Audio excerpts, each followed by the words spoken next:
And I would like to now invite Mr. Gianni Magazzeni, Chief of the Americas, Europe and Central Asia branch of the UN Office of the High Commissioner for Human Rights, the area which for us that would be known as the OHCHR region. The floor is yours, Mr. Magazzeni, please. Thank you, Mr. President. Excellencies, it's a pleasure for me to be here this morning to speak about the role of the UN in protecting human rights. Let me start by saying that although today it's clear that human rights is a very important pillar of the work of the UN in line with the Charter and the priorities of the UN organizations next to peace and security and economic and social development, it has not been a linear process. We have started in the UN very much focusing on creating a legislative framework for human rights protection, which basically starts with the Universal Declaration of Human Rights, and today some 10 international human rights treaties that cover basically every single aspect of human life, from civil and political rights to economic, social and cultural rights, protection of women, protection of discrimination, and so on and so forth. But with the process of ratification of these treaties by member states, the critical issue was implementation at the country level. And there, the international community and the UN human rights machinery was set up with UN human rights treaty bodies, as well as with special procedures mandate holders that are kind of monitors that work on specific mandate to see to what extent there are gaps in implementation at the country level with respect to the ratified international treaties and laws and practices that may not be consistent with them. I think that if we consider this as the two main first focuses of the work of the UN, the reality in the past 20 years and since the establishment of the High Commissioner for Human Rights in 1993, it's really the realization of human rights at country level. Now, if we look for a moment at the mandate of the High Commissioner, according to General Assembly Resolution 48141 of 1993, it is to play a role in not only prevention of human rights violations, but also in looking at challenges to the realization of human rights, that is to say, ongoing violations. It is basically promoting and protecting all human rights for all worldwide, a huge mandate, including the coordination of human rights activities within the UN system. Now, realizing human rights, what does that mean for us as the Office of the High Commissioner for Human Rights? It means country engagement. Of course, all what we do at country level is in cooperation with the government concerned, but it's within the framework of what has been ratified by that member states, as well as by the political commitments that member states make within the context of the Human Rights Council Universal Periodic Review, which is a new mechanism that member states have agreed upon within the context of the reform of the then Commission on Human Rights, and which takes place every 4 years. At country level, we engage in monitoring and reporting, in promotional activities, advocacy and awareness raising, and of course supporting the strengthening of a national human rights protection system, which means also better and stronger state institution for the promotion and protection of human rights, as well as strengthening the links with parliaments, judiciary, as well as civil society organizations. We cannot do that alone. We work also very closely with regional organizations, and I will say a few words about our cooperation with the context of the OSCE. Now, if you look at where we are as an office worldwide, we have about 68 field presences of a different type. They come into country offices, standalone offices, where we have large presences for the promotion and protection of human rights, dealing and engagement also with direct implementation of certain activities for advancing the protection at country level of the legal requirements or the political commitments made by member states. We have also a large number of regional offices, human rights advisor, and also human rights component of peace missions that work within the context of the Security Council decision and mandate to have an operation at country level. All of that is a good infrastructure, but in per se is not sufficient for us to be able to really make a difference at country level. It is a very important tool but the critical challenge of realizing rights at country level depends on our ability to engage more effectively with national stakeholders. And that is primarily parliaments, governments, judiciaries, national human rights institutions, as well as civil society organizations, the media, and the academic community. You see in front of you where the office is today. All of that has been done in the past 20 years since the creation of the High Commissioner's Office back at the time of the Vienna Conference in 1993 and the subsequent decision by the General Assembly to create the mandate of this very high and prominent figure within the UN system that deals with human rights, but is not the only one that is expected to promote and protect human rights at the country level. Of course, our work is primarily with the UN system, the UN country teams, the resident coordinators, our development colleagues worldwide, which are present in a much larger number of countries and also are responsible for advancing at the national level development and social economic elements. I think it's important to emphasize that this partnership with the UN system is linked to the work on each and every one of the members of the country team, not only the development one, the humanitarian one, our colleagues in UNHCR, OHCHR, UNICEF, critical protection agencies that deal also with important issues that concern the promotion and protection of human rights. Also, it is the relationship with member states, and primarily is the government. Of course, at the country level, very often is the foreign ministry the main interlocutors for the High Commissioner and the UN, but clearly line ministries are critically important, whether it is the Ministry of Justice, Interior, Defense, also state entities, the Parliament, and the national human rights institutions.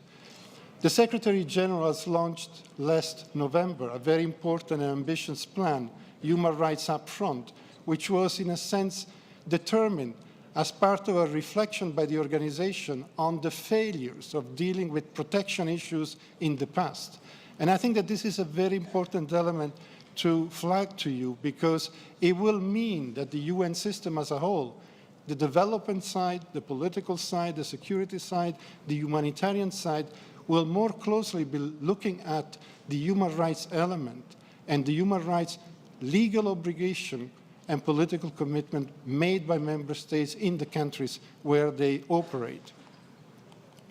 Now, if we look for a moment at one issue that has been very important for the Office of the High Commissioner over the past 6 months, the situation in Ukraine,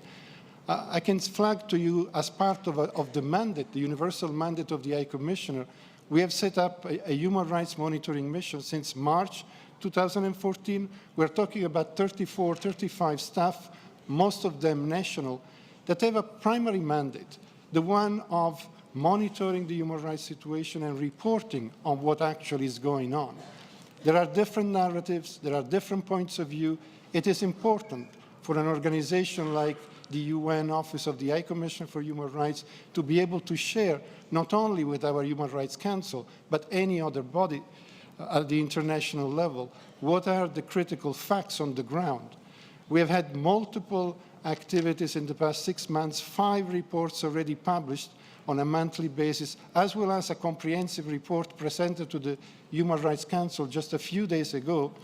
which highlight the concerns both on the human rights front, on the humanitarian fronts, and the critical challenges.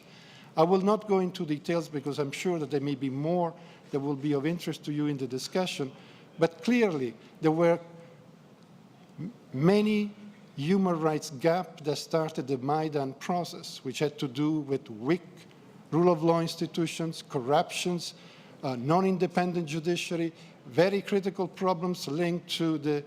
excessive use of force by security forces, and therefore gaps in implementation of the legal obligations and political requirements of Ukraine. But over time, we have seen a deteriorating situation in the East with actual conflict taking place, with a non-international armed conflict, and therefore a huge number of civilians violently killed, which has also then determined huge numbers of IDPs within internationally displaced persons within the country, as well as a flow of refugees, including some 17,000 Crimean Tatars that are now throughout Ukraine. I think the role of the Office of the High Commissioner in Ukraine, of course, in se cannot solve all the problem, but it's very critical in trying to address protection, human rights gap, increase the level of knowledge and information so that the government and others can take steps in order to reduce the insecurity, reduce the lack of protection, reduce the lack of respect for human rights norms and standards. We very much hope that the EU reform agenda of Ukraine will very much be embedded into the many recommendations that the office has produced to the government of Ukraine in its reporting, and it's eventually allowing for a much stronger national protection system which will ensure development, peace, and security. And if I may end up by saying a few words about the role of parliamentarians in the context of human rights. It is critical. It's huge. It's not only legislative reform, it's not only the question of looking at how legal obligations by the government concerned are actually implemented at the country level. It is also the entity and the body that can eventually launch a national human rights action plan, that can ensure that there is human rights education in school from primary and secondary to higher level, that can set up national independent human rights institutions, all bodies that will strengthen the ability of any country to promote and protect human rights in line with its legal obligations and political commitment made. And if I can end up with some specific recommendations, one that we would like very much and recommend is the setting up of human rights committees within parliaments. I think that this is often existing, but may not necessarily always be looking at the situation internally. Sometimes it's more focused externally. I think that as the Office of the High Commissioner tries to put together all the legal requirements by every single member state and political commitment and all the recommendations that the treaty body, those monitors I mentioned to you before, make repeatedly to member states as to what needs to be done at country level so that you reduce those gaps in implementation, you enhance your ability to promote and protect human rights, and create a strong national protection system that actually takes place.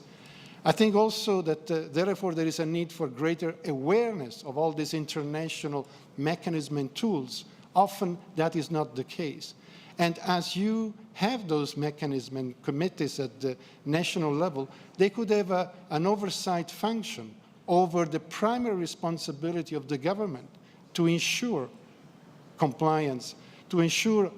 the fulfillment of the legal obligations and the political commitments made. And of course, we would also recommend that there is a close link with those national human rights institutions, which, like Parliament, have an independent role, very often are constitutionally based or based on a law that Parliament have passed for the promotion and protection of human rights. They as well are linked with us and are part and parcel of the multiplicity of mechanisms at the national level that ensure the promotion and protection of human rights. Equally, we're working very closely with regional mechanisms. We have very recently signed joint declaration with the Council of Europe in 2013 and with the OHCHR-OSCE in June this year, and we really are looking very much forward to much closer cooperation there where we share offices at the country level, whether it is in the Balkans, South Caucasus, or in Central Asia. And finally, what we do recommend to government, it is important perhaps for you to know as well, as they do ratify treaties, as they do come every 4.5 years to the Human Rights Council here in Geneva, we recommend to them to have a senior level coordination mechanism among the many different ministries that looks into the implementation of the hundreds of recommendations that they receive and often accept for the promotion and protection of human rights. That coordination mechanism eventually leads to a national human rights action plan, often passed by and approved by parliaments in the given countries. And especially, as we said before, if you have a human rights committee that can look into and has oversight function vis-à-vis those recommendations, there is there a very important role to monitor implementation. the realization of those commitments that may be made in the context of that specific action plan. Thank you very much.